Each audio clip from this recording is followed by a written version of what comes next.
Hello and welcome back to the bankers grade. So इस session में हम लोग देखने वाले हैं IBPS RRB scale two scale 3 का फाइनेंशियल अवेयरनेस का एग्जैक्ट सिलेबस है क्या डिटेल्ड वे में, सो दैट कि आपको आइडिया लग सके कि आपको प्रिपरेशन किस डायरेक्शन में करना है। अगर आपने प्रिपरेशन स्टार्ट नहीं कर रहा है तो let me tell you that आप लोगों को प्रिपरेशन स्टार्ट करना चाहिए। नोटिफिकेशन बहुत जल्दी आउट होने वाला है, नोटिफिकेशन वेट करना, एग्जाम डेट का वेट करना, इससे आप लोगों का प्रिपरेशन नहीं होता है। रिजल्ट ऐसे लोगों के हमेशा फेलियर ही आते। रीजन बिंग क्योंकि आप प्रिपरेशन नहीं कर रहे हो, आप जस्ट डे ड्रीमिंग कर रहे हो। तो प्रिपरेशन स्टार्ट कीजिए। एग्जाम डेट ऑलरेडी आउट हो चुका है आप लोगों का, that is 29th of September. So आप लोगों को प्रिपरेशन स्टार्ट करना है। And before proceeding in the session just want to tell you that जिसने भी कोर्स में ऑफर में एनरोल नहीं करा था, आप लोग एनरोल कर सकते हो। लास्ट डेज बचे हैं जिसमें आप एनरोल कर सकते हो, and trust me after that this offer is not ever be coming back.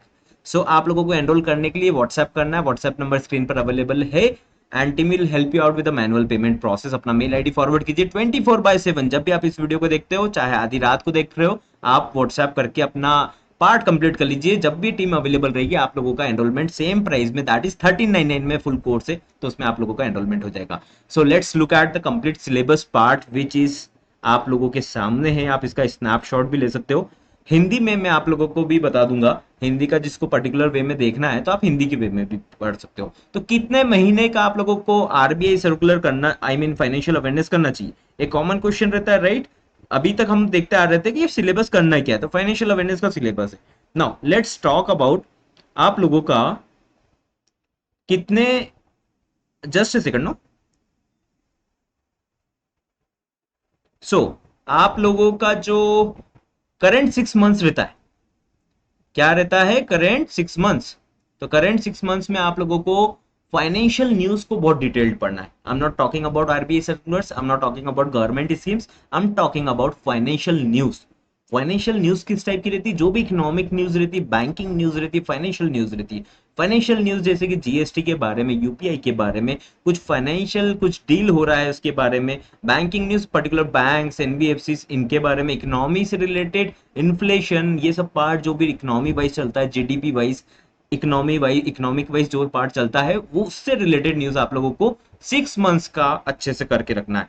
Which means April मई में कम डेटा रहेगा, अप्रैल मई जून जुलाई अगस्त सितंबर, दैट्स इनफ। क्योंकि सितंबर एंड में आप लोगों का एग्जाम शेड्यूल्ड है, तो आप लोगों को इतना पार्ट कर लिया मोर देन सफिशिएंट है। देखो एग्जाम ऐसा नहीं होता है कि 40 मार्क्स आपने बोल दिया तो 40 मार्क्स पूरे आने चाहिए। 40 में से एटलीस्ट 30 मार्क्स का तो ये वेटेज पूरा कंप्लीट कर लेगा।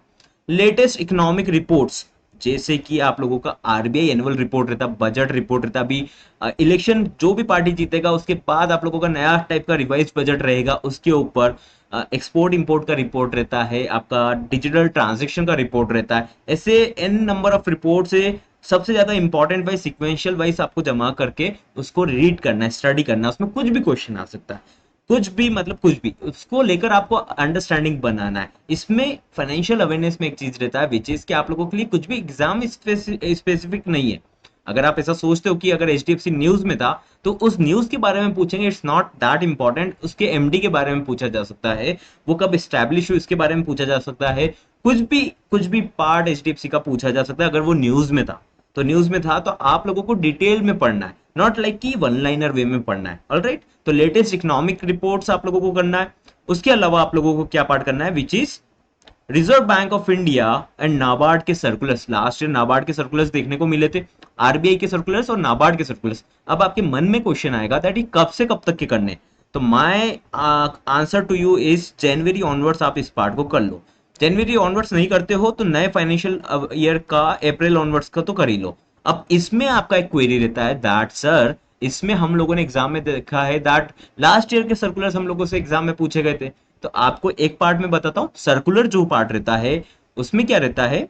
सपोज करते सर्कुलर आया पेमेंट एग्रीगेटर के ऊपर, पेमेंट एग्रीगेटर, ठीक है।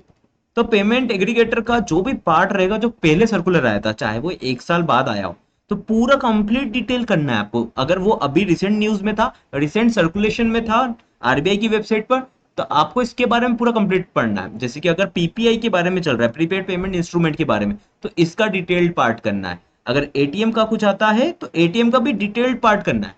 दस आप लोगों का स्टैटिक पार्ट भी कवर होके चलेगा, सेम विद नाबार्ड पार्ट।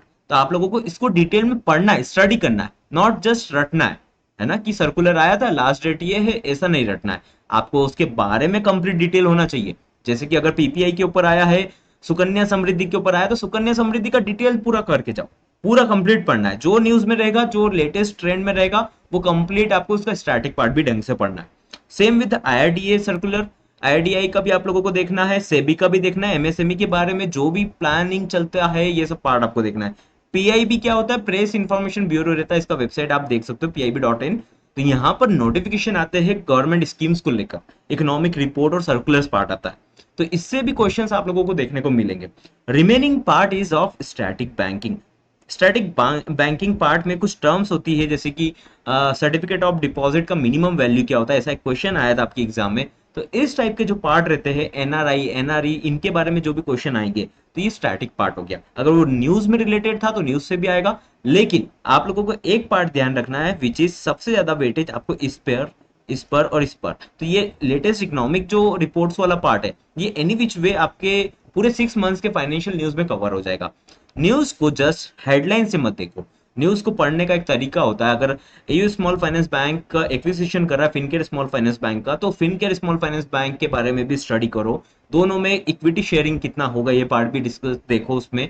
तो ये पार्ट समझोगे जब आप प्रिपेयर्ड रहोगे कि एग्जामिनर कुछ भी क्वेश्चन पूछे, लेटेस्ट ट्रेंड से ही क्वेश्चन आएंगे, लेटेस्ट जो न्यूज आर्टिकल्स में जो चल रहा है उनसे रिलेटेड क्वेश्चन आएंगे, लेकिन वो स्टैटिक पार्ट से भी आ सकता है। जिस आर्टिकल के बारे में आपने पढ़ाई कर रहा है उसके स्टैटिक पार्ट से या हिस्ट्री पार्ट से भी पूछा जा सकता है। दैट्स व्हाई आप लोगों को कुछ भी ऐसा स्पेसिफिक होकर नहीं पढ़ना है कि ये न्यूज आया तो ये न्यूज पढ़ लिया आपने, बस उसका डिटेल्ड पार्ट देखो। अभी बहुत टाइम है आप लोगों के पास डिटेल्ड पार्ट करने के लिए, एंड आप लोग यहाँ पर अच्छे से अच्छे मार्क्स अटेम्प्ट कर सकते हो एग्जाम में।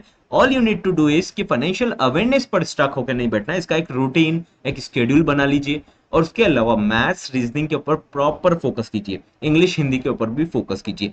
ये ज्यादा वेटेज रखेंगे आप लोगों को 140 मार्क्स का, मैथ्स इंग्लिश हिंदी और रीजनिंग, ये तीनों मिलकर आप लोगों को 140 मार्क्स का रहता है। तो फाइनेंशियल अवेयरनेस पर स्टक नहीं होना है, रादर इसको एक हैबिट बनाइए to study on a daily basis या फिर वीकली बेसिस। अभी जैसे इलेक्शन खत्म होगा, इलेक्शन के बाद आप लोगों के इलेक्शन अनाउंसमेंट होंगे, उसके जस्ट बाद बहुत सारी गाइडलाइंस है जो पेंडिंग है आप लोगों के लिए आना पढ़ने के लिए। तो बहुत सारा न्यूज जून में आएगा, तो वो सब पढ़ने के लिए आप रेडी रहिए। जून से स्टार्ट कीजिए, चाहे या पुराना पार्ट कवर कर लीजिए, लेकिन आप लोगों को प्रिपरेशन स्टार्ट करना है।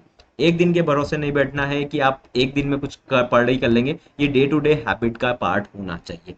Okay, that's all for today. To enrol in the full batch आप लोगों को व्हाट्सएप करना है to the given number 9977 206520, and team will help you out with the manual payment process. अपना बैच का नाम बताइए, जस्ट एट ₹1399। 4499 का फुल बैच आप लोगों के लिए 1399 में वापस से अवेलेबल कराया गया। आई सी इन द सेशन।